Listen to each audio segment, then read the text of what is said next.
Documenting workflows. In this video, we will describe the process for documenting Born Digital archiving workflows. First, we will discuss why you might want to document these workflows. Then we'll provide an overview of the documentation process before delving into the details of creating visual workflow diagrams. As we discussed in video 1, Born Digital archiving can consist of many steps, require the use of a wide range of tools, and involve many staff members. Documenting your Born Digital workflows can help to make sense of these complex processes. The exercise of creating this documentation is itself a vital learning experience, providing space for you and your colleagues to reflect on your Born Digital archiving practices. The resulting documentation will serve as knowledge artifacts to help you improve your workflows moving forward. There are 3 main steps for documenting your workflows: assessing your current practices, describing your workflows, and creating a visual workflow diagram.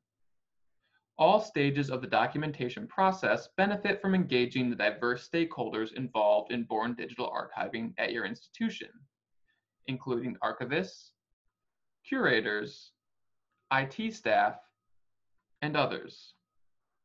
To create the workflow documentation, you might form a small team representing these different stakeholders or actively solicit feedback and input from these stakeholders at each stage in the documentation process. Once you have identified and engaged the stakeholders, the next step is to thoroughly assess your current Born Digital archiving practices with the aid of a questionnaire, which can be found in the Guide to Documenting Born Digital Archival Workflows. The questionnaire will prompt you to think deeply about your current Born Digital archiving practices. Be as detailed as possible in your responses and have multiple stakeholders fill out the questionnaire. Next, you will use the rich information gathered by the questionnaire to describe your workflows in a set of streamlined and easy-to-follow documents. Iteratively comb through the questionnaire responses to organize this information into a series of discrete steps or activities. We recommend creating both a narrative outline along with a spreadsheet, as each format captures slightly different descriptions of your workflow. Each bullet point in the outline or row in the spreadsheet represents a step in the workflow. Provide details about the staff, tools, and practices involved in each step, along with any other relevant details.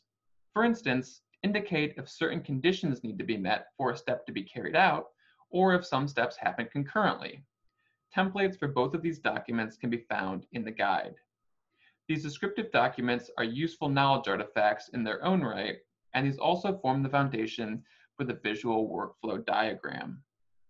The diagram provides an overview of the entire Born Digital archiving enterprise, while also depicting how the individual steps fit together. The visual workflow diagram essentially consists of a series of boxes connected by arrows, representing the sequential order of Born Digital archiving activities. However, a great deal of detail and nuance can be added to the basic formula.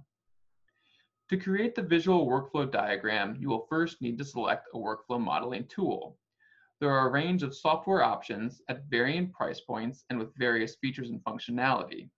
The OSSArcFlow team used Lucidchart, a web-based tool well suited for distributed collaboration. The examples in this video and in the guide use Lucidchart, although the overall principles apply to workflow modeling in general. Regardless of the tool you choose, workflow modeling software can have a relatively steep learning curve.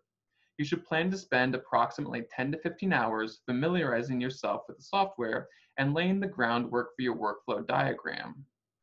An important aspect of this is determining the special symbols you plan to use in your diagram.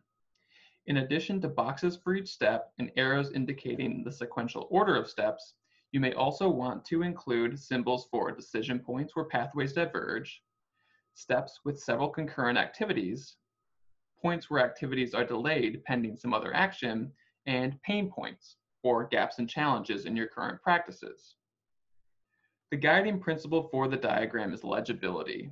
You want to communicate detailed information about your workflow while keeping the diagram easy to read, understand, and use. Each step box should only include a brief description of the activity, such as create forensic disk image. Additional details can be included in annotations. For instance, arrows can be labeled to describe differences in diverging pathways breaking off from a decision point. The staff roles or tools involved in each step can be indicated in tracks running parallel to the step boxes and arrows. And more detailed annotations can be included in sticky notes, added in the margins of the workflow.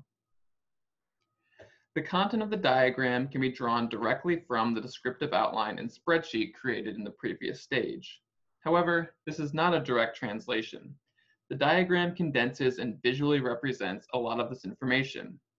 Creating the document may also lead to new insights and prompt revisions to the descriptive documents. All aspects of the documentation process are iterative and benefit from multiple passes and the engagement of diverse stakeholders. As workflow modeling is a relatively new technique for born digital archiving, norms for these visual representations are still emergent. The OSSArcFlow project has established a solid foundation, and we hope that others will add to this conversation.